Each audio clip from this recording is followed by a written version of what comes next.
This paid message is from the 2025 Holiday Gift Guide for Book Lovers from CT Creative Studio.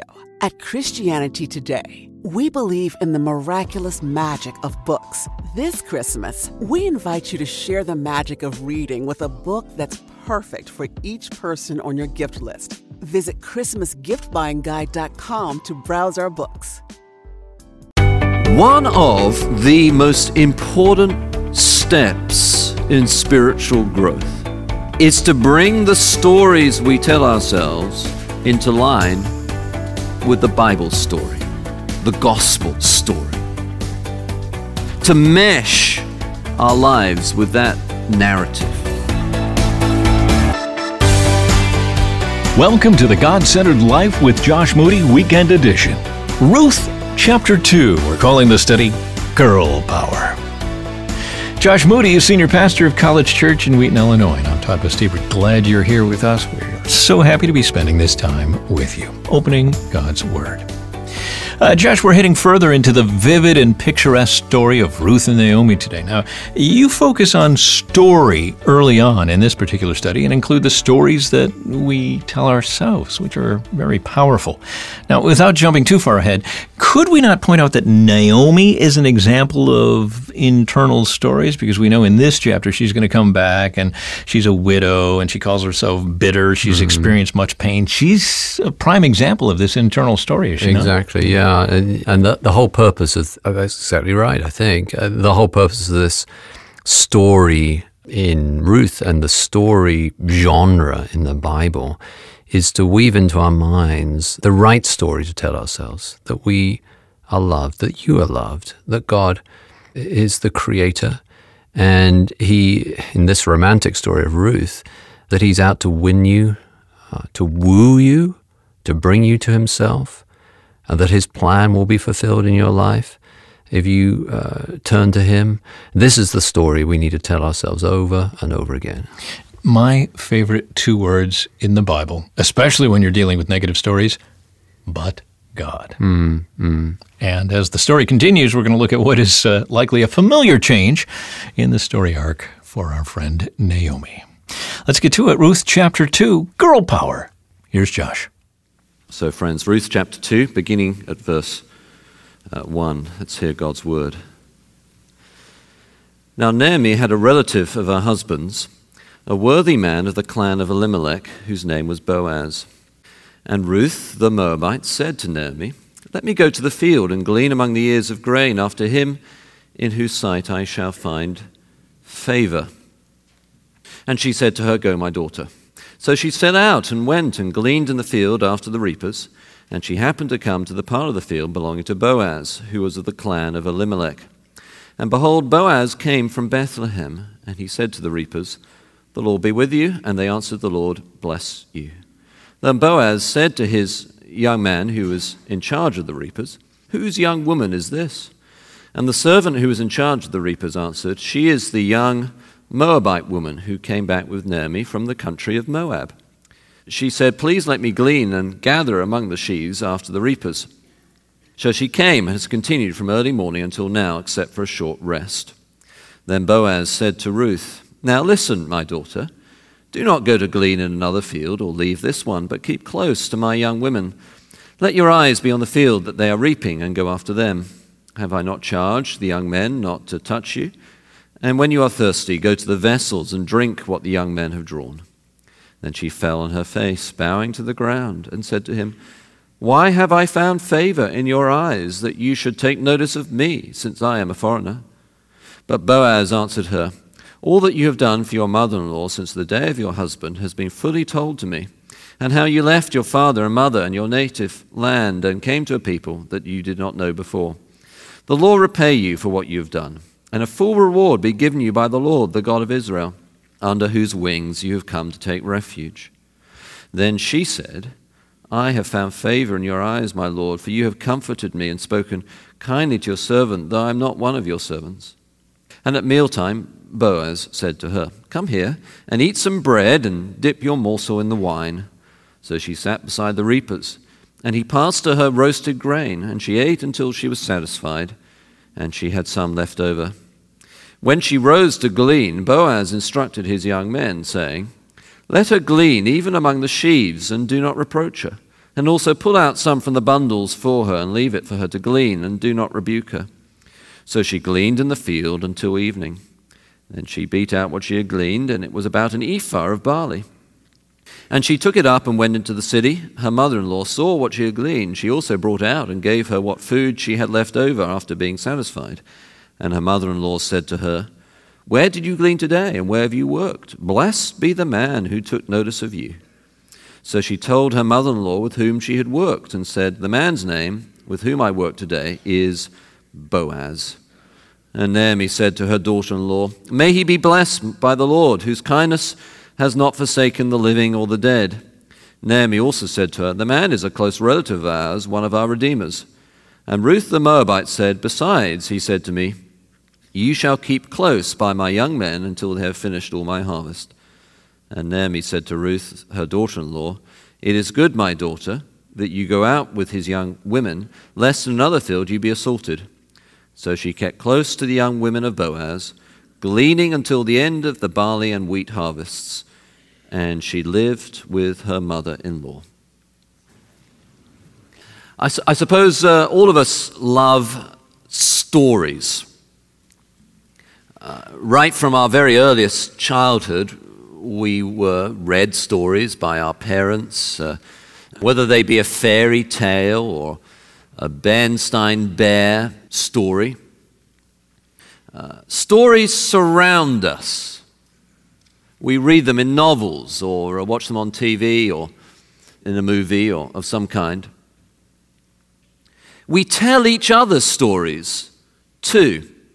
You know, after dinner, sitting back and relaxing, we tell the one about Grandma and what she did that Thanksgiving.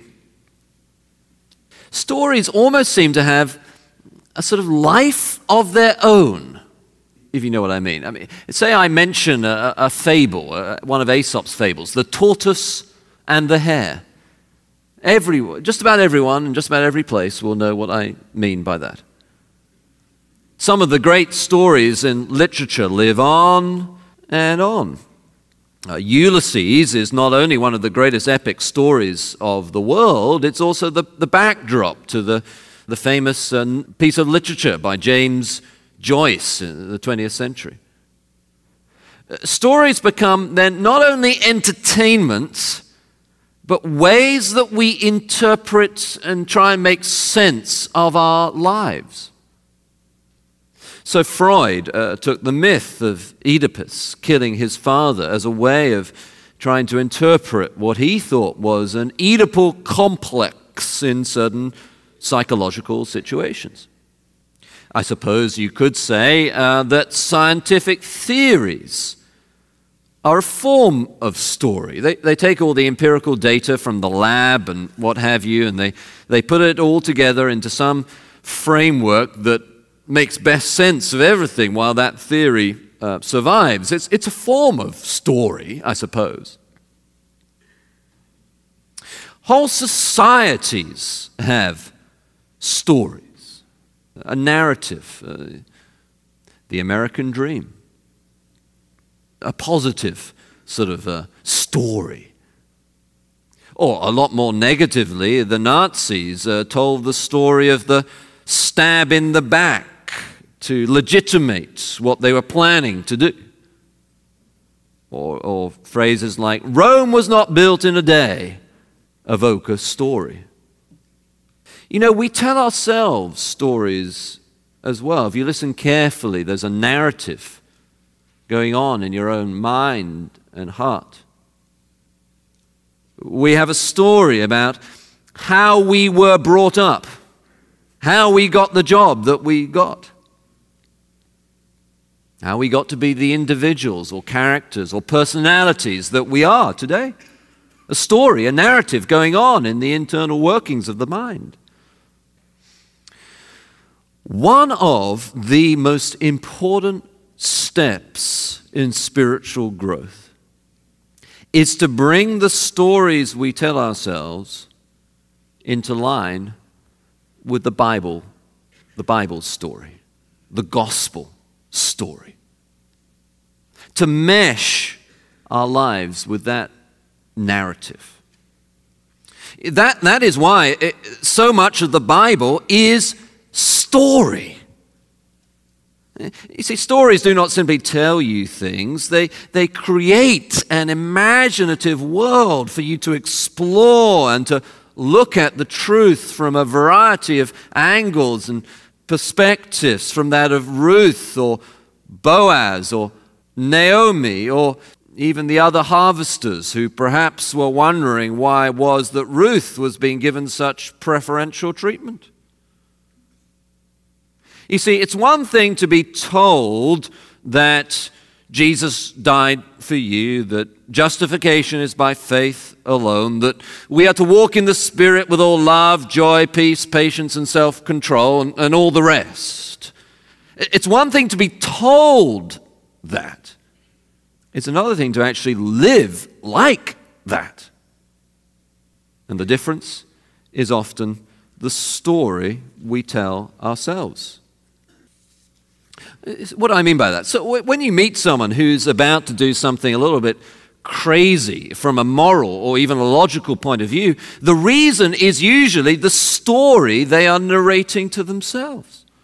So for instance, that teacher who's been on the news recently for marrying a just graduated high school student and leaving his family to do it, well, he's telling himself a story that legitimates his actions, the story of rights.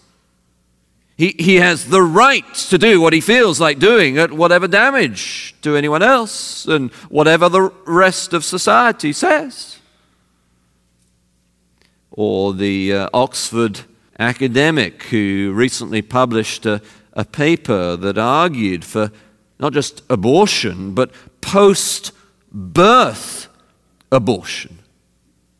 There's a lot of sort of ethical argument in that is telling herself a story that legitimates it, the story of rights. The parent may do what is most convenient for them at whatever cost to anyone else. It's not specified, but that's the narrative. The story of rights can actually be also religious even.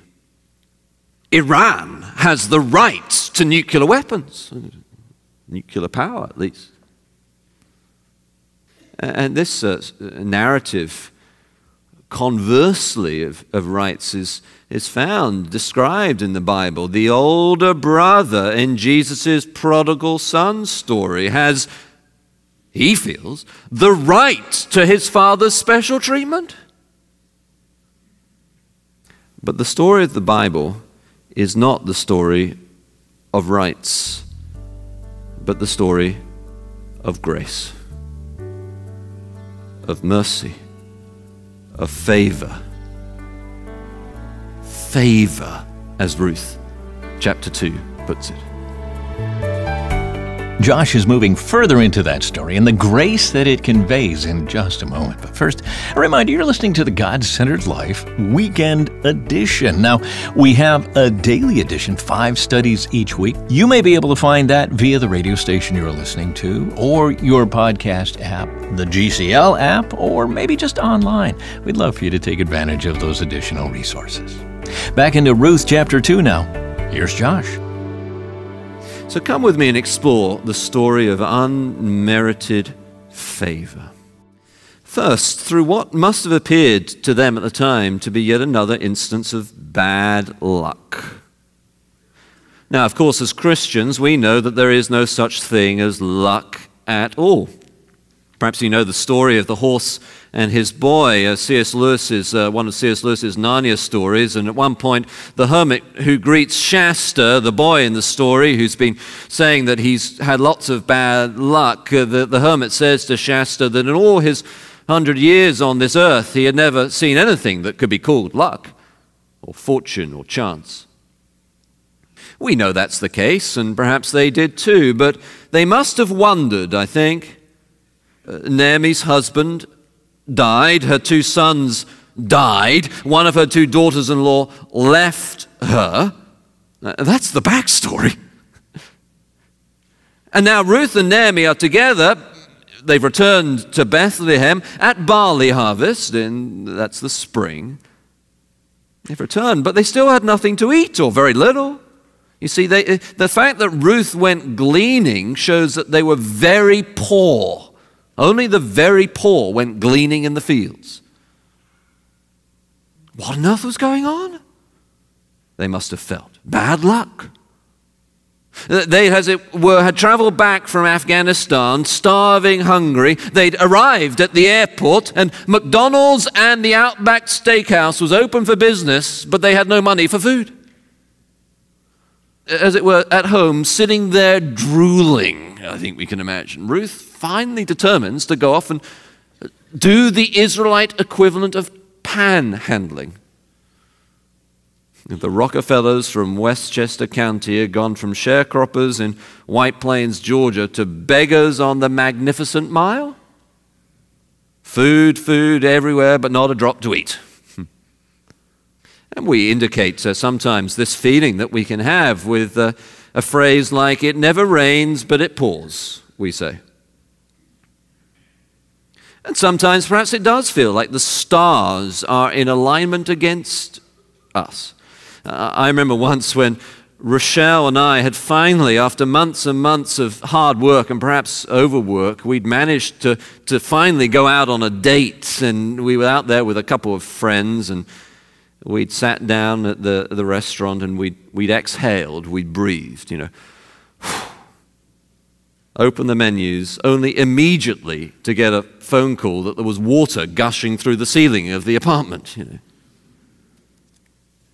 I remember before I got married, traveling to preach and finding that I'd managed to arrive without my shoes, my preaching shoes. My daughter used to call them my peaching shoes. So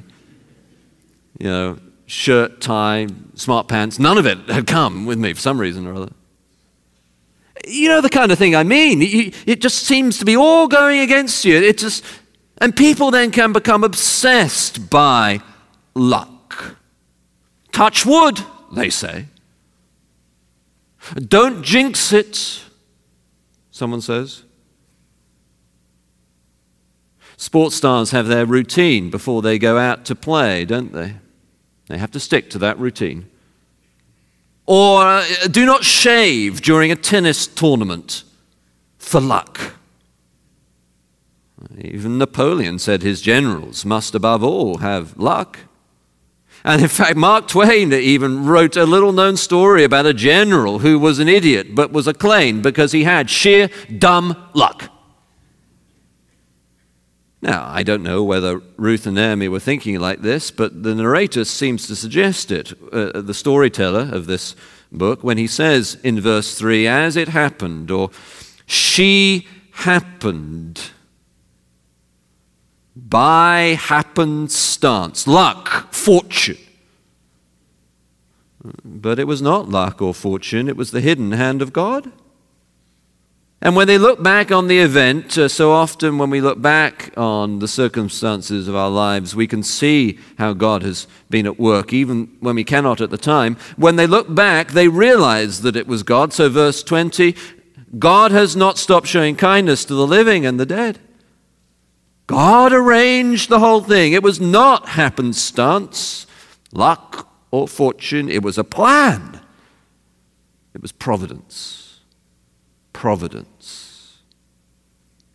My friend, you will be miserable. You will make poor decisions. You will give up when you should keep going. You will abandon your post of duty. You will declare yourself cursed or forgotten or forsaken, as Naomi was wondering, as she said in verse 20, forsaken. Unless you tell yourself the story of providence, not luck. Providence never means passivity. Ruth went and did something about their hunger. So the Christian doctrine of providence is not the Islamic doctrine of fate. As Paul in Corinth, when God spoke to him and said that he had many people in that city, Paul therefore determined to stay there because God was in charge. As Paul said, he worked with all God's energy, which so powerfully works in him, or he gave himself for the sake of the elect. It's all for Paul, a hand and glove scenario. Fate says, I can do nothing about it. Inshallah. That's the doctrine of luck in secular or religious form. The dice falls on black or red. It just happens. Lightning strikes. Cross your fingers. Providence says that God himself is constantly arranging, organizing, moving events, people, thinking, feeling, things for the benefit of those he loves. For those who love God, all things work together for good. Therefore, we are active, committed. Because we know the universe is like this, even when we do not see the hidden hand of God, we can still get up and even go begging if necessary. God will provide, we tell ourselves that story, one way or another. That's Josh Moody, and this is The God-Centered Life. So we're talking about luck, we're talking about fate, we're talking about providence, and you mentioned some routines that people do to increase their luck or try to improve their luck, which gives you a sense that you can manipulate luck. Can we say some people are going so far as to replace providence, replace God with their belief in luck? Yeah, I mean, there is no such thing as luck. The C.S. Lewis quotation, I've never seen anything in this world such as luck from the horse and his boy. There is no such thing as luck, and the reason why is because God is in charge. But people who think there's such a thing as luck are really saying that there are parts of this world that God is not in charge of. So yeah, I don't know, there may be all sorts of different motivations for it. I suppose if you don't think that God is real, then you've got to come up with some explanation for what otherwise seems like random events that you don't control. You think it's luck. It's not luck. It's all part of God's sovereign hand over the universe. Okay, so we brought up providence, and you talked about action. You said Ruth went and did something. That providence doesn't mean we're passive. Okay, right. How do we discern between waiting on God and acting? Yeah, it's one of those questions that I don't know whether there's a formulaic answer to. I think it's a good question. Situation by situation. Yeah, I mean, there are certain situations when it's the right thing to do to wait. Sometimes the right thing to do is nothing, And so I think we are to depend upon God and to trust him. I suppose at the heart of your question is that there is a tendency sometimes among those who believe in God's providence or believe in God's sovereignty to then sit back and do nothing. But that's a wrong view of God's sovereignty or providence. The point of God being our king, which is what him being sovereign means, the point of God providing or him being providentially in control is that he's given us resources to use. The point of being king is that we're to serve him. And so we have responsibilities before us to take care of our family, to witness, to pray for those in authority, and all these things come out of the truth of God's sovereignty rather than run against it. You celebrated Ruth going and doing something, gleaning, taking their bad situation and trying to find a route out, but God was he's ultimately involved. He's excellent. In charge. Yeah. Thank you for that, Josh. Well, we're heading into the holiday season. Know someone who could use a fresh look at Christmas? Perhaps be introduced to the real reason for Christmas? Colin Webster has written Special Delivery, a quick but powerful read that may just be a perfect gift for someone who you're praying for. Maybe the commercialism has left you a little humbug. How about a freshen up? Learn more and get your copy on our website, godcenteredlife.org. Love to send you this book, Special Delivery, godcenteredlife.org. Next time, more from the book of Ruth. Are you a Boaz? Perhaps there is someone you need to redeem. Someone gleaning in your fields. Perhaps you are a Boaz. Do you want to be remembered as a rich man or as a redeemer? We'll continue our study in the book of Ruth when we get together next time. GodCenteredLife.org resources for you, and this is your invitation to join us next time right here on the God-Centered Life with Josh Moody Weekend Edition.